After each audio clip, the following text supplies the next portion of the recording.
কথা বলবে রাম নারায়ণ রাম নারায়ণ।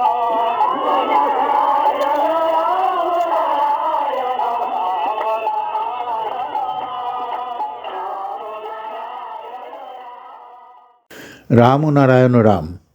ঠাকুর শ্রী শ্রী বালক ব্রহ্মচারী মহারাজ তার ধর্মনীতি সমাজনীতি লেখনীর মাধ্যমে সর্বসাধারণের মধ্যে ফুটিয়ে তোলার জন্য প্রকাশ করলেন করাচাবুক নামে এক পাক্ষিক পত্রিকা, যার মাধ্যমে আপামর জনসাধারণের মধ্যে এক আলোড়নের সৃষ্টি হয়, যার প্রভাব তৎকালীন রাজনৈতিক ক্ষেত্রেও দেখা যায়। 1965 সাল থেকে 1993 সাল অবধি প্রকাশিত সমস্ত পত্রিকার একটি শ্রবণ সংস্করণ অর্থাৎ অডিও ভার্সন বিভিন্ন পর্বে বর্তমান ও প্রবীণ প্রজন্মের কাছে উপস্থাপিত করার এক ক্ষুদ্র প্রয়াস। রাম নারায়ণ রাম। রাম নারায়ণ রাম। ঠাকুর শ্রী শ্রী বালক ব্রহ্মচারী মহারাজের শ্রীচরণে অনন্ত কোটি প্রণাম জানিয়ে শুরু করছি আজকের করাচাবুক পাঠ। বিষয় কেন? 16/3/1966। ঠাকুর বলছেন, অমৃতসর মেল ছুটে চলেছে অবাধ স্বচ্ছন্দ গতিতে। ভোরের আলো ছড়িয়েছে সারা দুনিয়ার উপর। জানলা দিয়ে দেখা যাচ্ছে পাঞ্জাবের সমতল ভূমি। সর্দারজির ঘুম ভেঙে গেল, আড়মোড়া দিয়ে উঠে বসল, সতৃপ্ত নয়নে বাইরের দৃশ্য উপভোগ করতে লাগলো। পাঞ্জাবের আকাশ বাতাস একেবারে অন্যরকম। এত সজীবতা কোথায় পাবে তুমি? বুক ভরে ওঠে এর লাবণ্য, এর মনোরম দৃশ্য দেখতে। বাংলাদেশে এরকমটি পাবে না। সমস্ত শরীরটাকে একেবারে চাঙ্গা করে তোলে। তা ঠিক, পাঞ্জাব বেশ স্বাস্থ্যকর জায়গা। শুধু স্বাস্থ্যকর, এরকম দেশ হয় না। দেখো, বাইরের দিকে তাকিয়ে দেখো, আমরা কত ফসল ফলাই। দেখো আমাদের চাষিকে, বলিষ্ঠ, সরল, সবল, স্বাধীন, কাজকে ভয় করে না। কাজ না থাকলেই ওরা আশপাশ করে। মেয়েগুলোকে দেখো, আত্মপ্রত্যয়ের মূর্ত প্রতীক।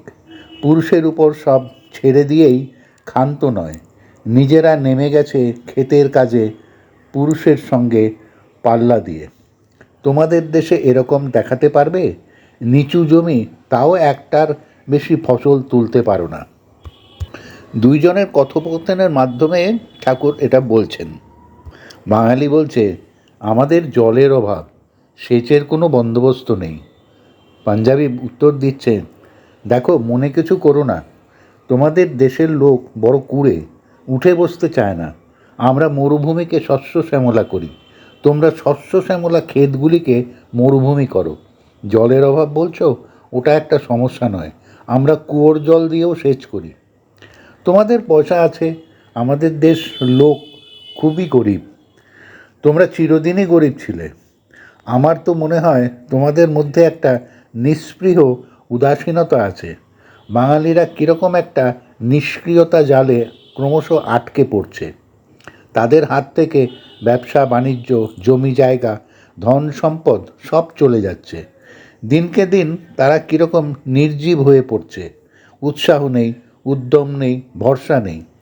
আমরা সুদূর পাঞ্জাব থেকে গিয়েও কলকাতার উপর অনেকটা আধিপত্য বিস্তার করতে পারছি, আর তোমরা কিনা আমাদেরই কাছে চাকরির জন্য আসছো। আমার কষ্ট হয় তোমাদের দুর্দশার কথা ভাবতে। কই, আমাদের দেশে অন্য প্রদেশের লোক এসে লাঠি ঘোরাতে পারে না? আর বাংলাদেশে এহেন প্রদেশ নেই যেখান থেকে লোক এসে তোমাদের মুখের গ্রাস কেড়ে না নিচ্ছে। মুশকিল তো সেখানেই।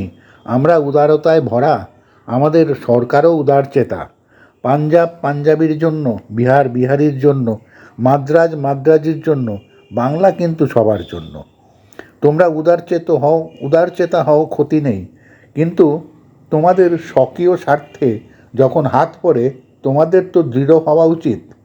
যা বলছিলাম, তোমাদের সেই বলিষ্ঠ কর্মপদ্ধতি নেই। সরকার তো জনমত নিয়েই চলে। তোমাদের মতই যদি না থাকবে, সরকার একের পর এক প্রতিষ্ঠানগুলিকে চালাতে ভরসা পাবে কি করে? হয়তো আমাদেরও দোষ ত্রুটি আছে। হয়তো কেন, তোমাদের দোষ তো আছেই। তোমরা নিজেরা চালাতে পারো না বলেই সরকারকে বাধ্য হয়ে সব কিছু হাতে নিতে হচ্ছে। সরকারি কর্মচারীরা ব্যবসায়ী নয়, তার উপর সরকারের উপরেই ব্যয় আছে। কন্ট্রোল করতে গিয়ে খরচা বেড়ে যাচ্ছে, জিনিসপত্রের দাম চড়া হয়ে যাচ্ছে। কলকাতার চারদিকে যদি ছোট ছোট ডেয়ারি ফার্ম খুলতে তোমরা, তবে আর হরিণঘাটায় গিয়ে সব দুধ যোগান দিতে হতো না। ছড়িয়ে থাকলে উৎপাদনও হতো বেশি, উপরই ব্যয়টাও যেত কমে। খাঁটি দুধ পেতে সস্তা দরে, ঘি মাখনের জন্য অন্য প্রদেশের দিকে তাকিয়ে থাকতে হতো না। রোজকার খরচা মাফিক মাল পেয়ে গেলে সংরক্ষণের প্রশ্ন উঠত না। সংরক্ষণের খরচাও জোগাতে হতো না, আর পেতে টাটকা খাঁটি জিনিস। বলেছ ঠিক, কিন্তু ভাত না পেলে দুধ মাখন ঘি দিয়ে কি করব? ব্যবসায়ীরা তোমাদের অসাধু তো বটেই, তাদের মধ্যে দেশাত্মবোধের রেশটুকুও নেই। শুধু আছে মুনাফার দিকে নজর। চাল গুদামজাত করে রাখে, অথচ বাজারে ছাড়ে না। চড়া দামের জন্য বসে থাকে, তারপর সুযোগ বুঝে একটু একটু মাল ছাড়ে।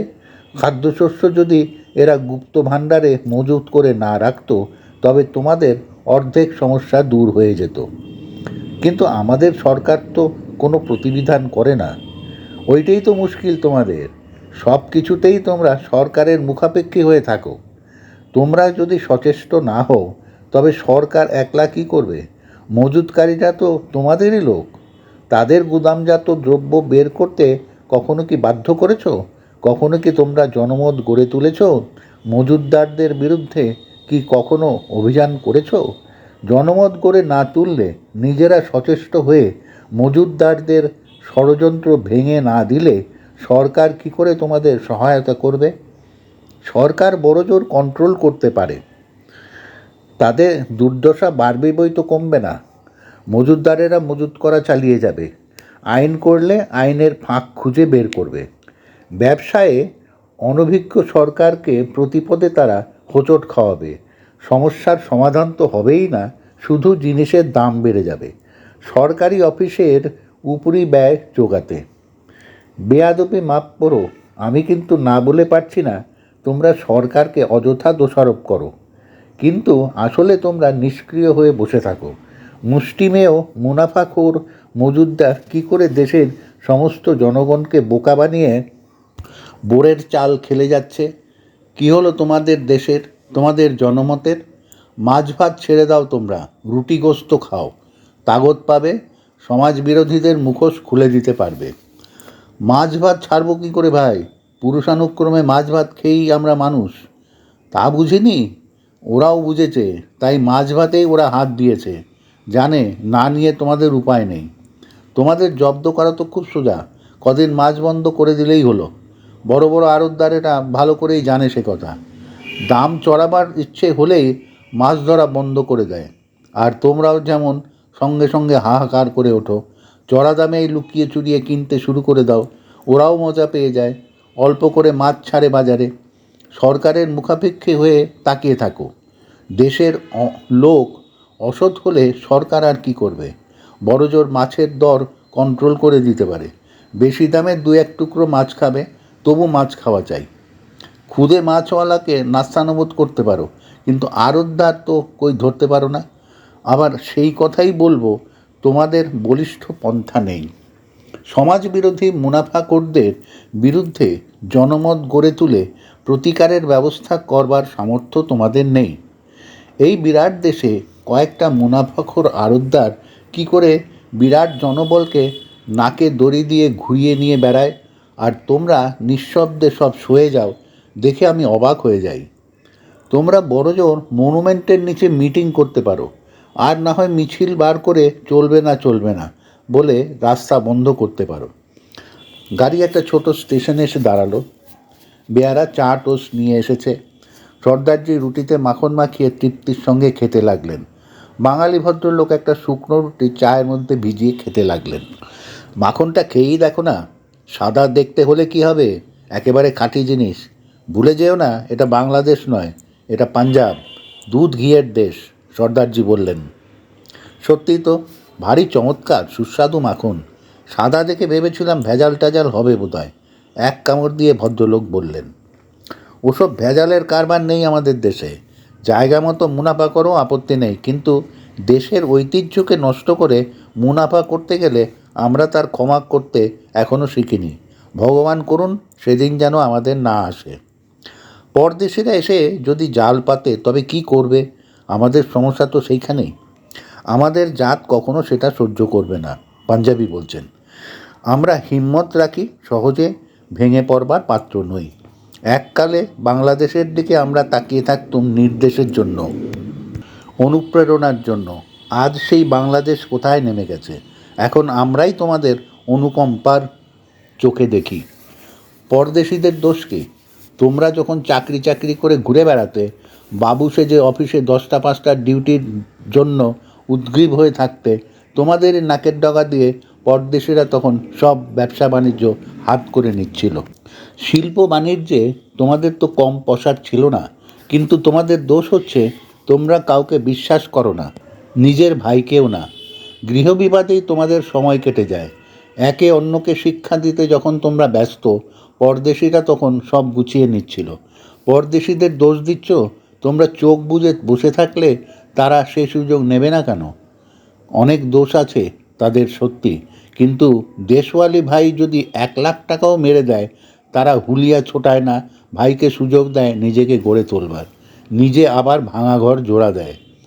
তা হয়তো ঠিক, কিন্তু এরা যে আমাদের পথে বসাতে চলেছে, এটা ভুল বলছো। তোমাদের জাত ভাড়েও কম যায় না। পরদেশিদের শুধু দোষ দিলে হবে কেন?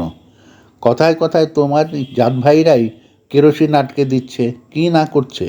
মুনাফাকারী মজুদদারদের কোনো দেশ নেই, তারা এক গোষ্ঠীর। তোমাদের দৃষ্টিভঙ্গিতেই ভ্রান্তি।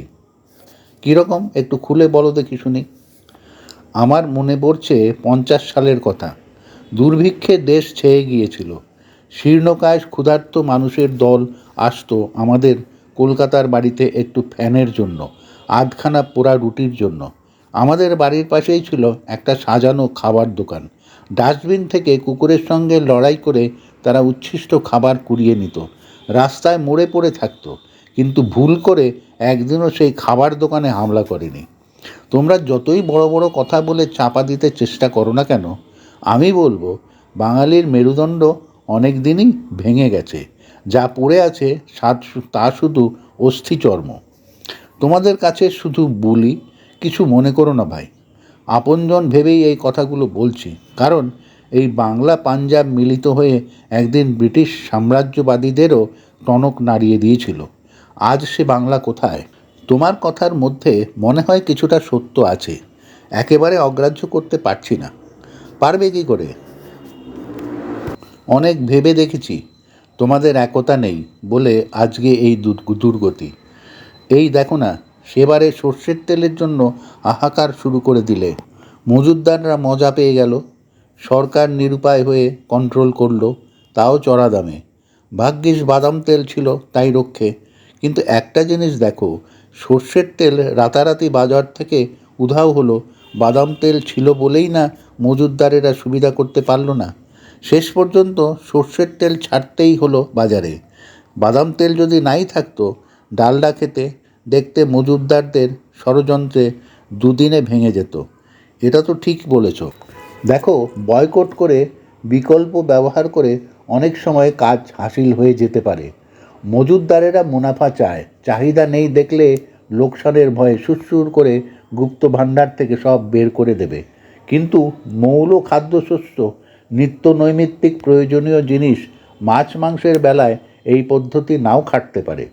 আমার মতে তোমাদের উচিত সংঘবদ্ধ হওয়া, সংগঠন গড়ে তোলা।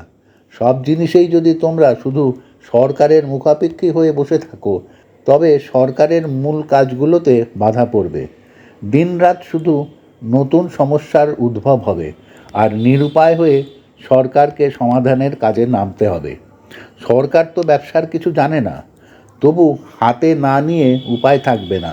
ব্যবসায়ীরা অনভিজ্ঞতার সুযোগ নিয়ে নতুন নতুন সমস্যার সৃষ্টি করবে, আর সরকার তার সমাধান করতে হিমশিম খেয়ে যাবে, আর তোমরা নিষ্ক্রিয় হয়ে সরকারকে দোষারোপ করে যাবে। লাভ কি হবে? ব্যবসায়ী বা জনগণ কোনো দিক থেকেই কোনো প্রতিবিধানের ইঙ্গিত না পেয়ে সরকার কন্ট্রোলের পর কন্ট্রোল করে যাবে, সমবায় সমিতির পর সমবায় সমিতি গড়ে যাবে, আর ট্রেডিং কর্পোরেশন করবে, আইন করবে, পুঁথিগত বিদ্যায় যতটা করা সম্ভব করা যাবে, আর দুষ্কৃতকারীরা মজুতদারদের দল বাধার পর বাধা সৃষ্টি করে যাবে।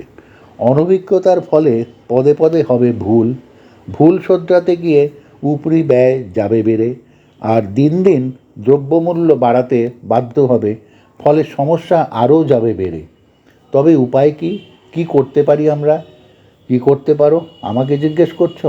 তোমরা না সুরেন্দ্রনাথ সুভাষচন্দ্রের দেশের লোক, তোমরা না ক্ষুদিরাম ব্যোমকেশ দত্তর দেশের লোক, তো আমাকে জিজ্ঞেস করছো কি করবে?